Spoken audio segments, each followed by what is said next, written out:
চলে যাচ্ছি মূল ভিডিওতে। বলছিলাম আওয়ামী লীগের মিছিল বড় হচ্ছে কেন, আওয়ামী লীগের মিছিল দীর্ঘ হচ্ছে কেন, সেই ব্যাপারে আল জাজিরার সাংবাদিক জুলকার নায়ের শাহের একটা ফেসবুক পোস্ট দিয়েছেন। সেই ফেসবুক পোস্টে তিনি ভয়াবহ বিষয় উল্লেখ করেছেন এবং এই পোস্টের মাধ্যমে তিনি সরকারকেই দায়ী করেছেন।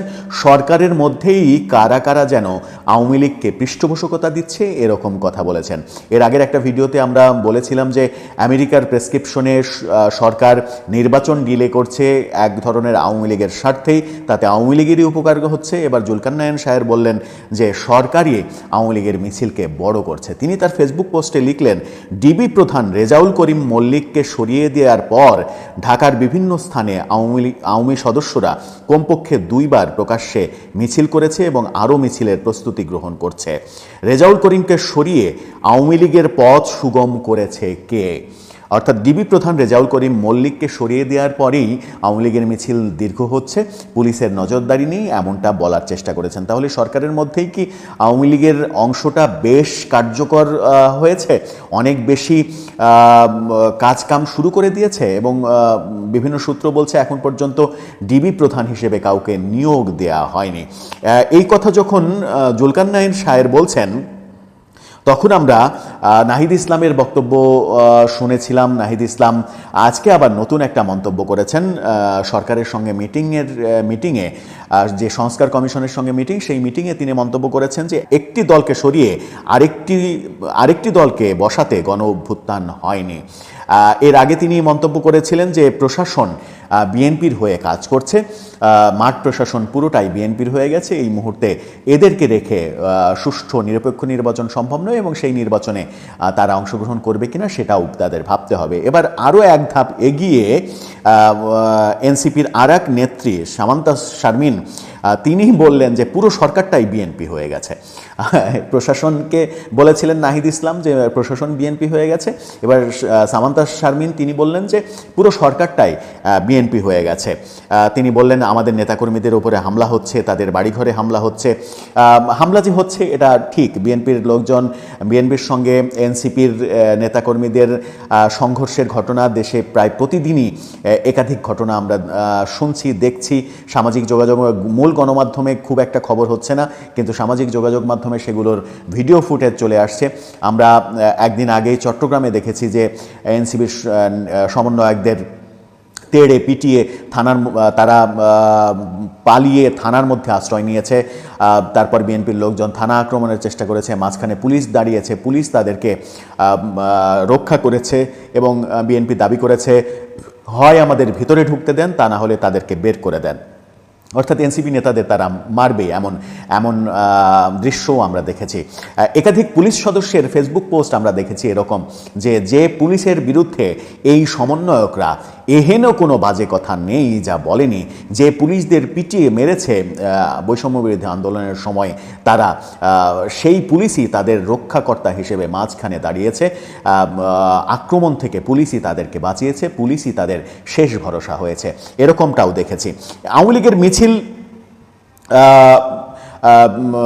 বাড়ছে, এই ব্যাপারে আবার স্বরাষ্ট্র উপদেষ্টা বলেছেন এনসিপিকে খুশি করতেই হয়তো এই কথাটা তিনি বলেছেন আওয়ামী লীগ যেন মিছিল করতে না পারে আইন শৃঙ্খলা রক্ষাকারী বাহিনীকে সেই নির্দেশ দেয়া হয়েছে।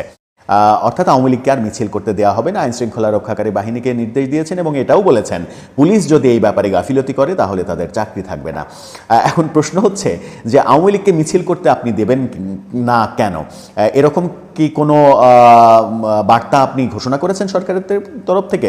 কোনো প্রেস বিজ্ঞপ্তি দিয়েছেন? কোনো নোটিশ জারি করেছেন যে আওয়ামী লীগের আজকে থেকে মিছিল সমাবেশ বন্ধ, তার শুধুমাত্র আওয়ামী লীগ কোনো ধরনের মিছিল সমাবেশ করতে পারবে না? এরকম তো করেননি। আবার আওয়ামী লীগকে নিষিদ্ধও ঘোষণা করেননি। আওয়ামী লীগকে যদি মিছিল করতে না দেন তাহলে প্রথম কাজ হচ্ছে একটা প্রেস নোট জারি করা যে আওয়ামী লীগকে আপনারা মিছিল সমাবেশ করতে দেবেন না, অথবা আওয়ামী লীগকে নিষিদ্ধ ঘোষণা করা। তার আগে আওয়ামী লীগকে মিছিল করতে না দেওয়ার পরামর্শ দেওয়া হয়েছে পুলিশকে, কার্যকর উদ্যোগ নিতে বলা হয়েছে পুলিশকে। এই ধরনের কথা রাষ্ট্র পরিচালনার ক্ষেত্রে যে বুমেরাং হবে, এটা আন্তর্জাতিক মহলে এই সংবাদটা চলে গেলে আন্তর্জাতিক মহল যে সরকারের উপরে নাখোশ হবে সেটা বুঝবার ক্ষমতা কি স্বরাষ্ট্র উপদেষ্টার নেই? সেই প্রশ্ন অনেকেই করছেন। আবার নাহিদ ইসলামের সেই কথাটা নিয়ে সাংবাদিক মাসুদ কামাল এবং গণ অধিকার পরিষদের সাধারণ সম্পাদক রাশেদ খান তারা ভিন্ন ভিন্ন মন্তব্য করেছেন। তাদের মন্তব্য যদি এক জায়গায় করি তাহলে যেটা দাঁড়ায় সেটা হচ্ছে যে বিএনপি প্রশাসন বিএনপি হয়ে গেছে কিংবা সরকার বিএনপি হয়ে গেছে, এরকম মন্তব্যের প্রতিবাদে তারা বলেছেন যে প্রশাসনে বিএনপির সেটআপ এটা আগে কেন বলেন নাই নাহিদ, অর্থাৎ তিনি যখন উপদেষ্টা ছিলেন তখন কেন বলেন নাই, এখন কেন মনে হচ্ছে তার উপদেষ্টা থাকাকালীন কি করেছেন তিনি? উপদেষ্টা ছিলেন 7 মাস, সেই 7 মাসে তার একবারও মনে হয়নি প্রশাসনে বিএনপির সেটআপ। তার বন্ধুরা এখনও উপদেষ্টা রয়েছেন।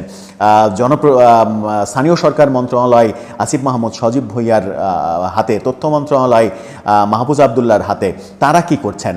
তারা আবার সামান্তা শারমিন বলছেন যে পুরো সরকারটাই বিএনপি হয়ে গেছে। তার মানে আসিফ মাহমুদ সজীব ভুঁইয়া, মাহফুজ আবদুল্লাহ, ডক্টর ইউনুস, আসিফ নজরুল, তারা কি সবাই বিএনপি হয়ে গেছে? সরকার যদি বিএনপি হয়ে যায়, সরকারের মধ্যে হাস্যকর ব্যাপারগুলো চলছে সব মিলিয়ে। তার মানে এই হাস্যকর ব্যাপারগুলো সব কিছুই চলছে যখন কিনা এনসিপির মধ্যে আমরা ভাঙন দেখছি। সেই ভাঙন নিয়ে সরকার উদ্বিগ্ন এবং এই সব কারণে আওয়ামী লীগের মিছিল বাড়ছে, আওয়ামী লীগের শোডাউন বাড়ছে এবং আওয়ামী লীগের শোডাউন এদের সবার চিন্তার রেখা তৈরি করেছে কপালে, এবং চিন্তার রেখাই শুধু তৈরি করেনি, অনেকের মাথাও বোধহয় নষ্ট করে ফেলেছে। এত অল্পতে এই মাত্র 100-200 মানুষ আওয়ামী লীগের মিছিল করছে, এতেই যদি মাথা নষ্ট হয়ে যায় তাহলে এরা সামনের পথ এগোবে কি করে, সেই প্রশ্নও অনেকে করছেন। দর্শক, আপনার কি মনে হয় সব মিলিয়ে সরকার, এনসিপি, তাদের বক্তব্যগুলো কি একটু অস্বাভাবিক মনে হচ্ছে না? আবার জুলকারনায়ন শাহের যে প্রসঙ্গটা বললেন যে আওয়ামী লীগের মিছিল বাড়ার মূল কারণ সরকারের মধ্যেই নিহিত রয়েছে, ডিবি প্রধানকে সরিয়ে দিয়ে আওয়ামী লীগের পথকে সুগম করতে চাইছে সরকারের একটা বড় অংশ, সেটার কি ভিত্তি রয়েছে? আপনার মতামত জানিয়ে লিখতে পারেন আমাদের কমেন্ট বক্সে।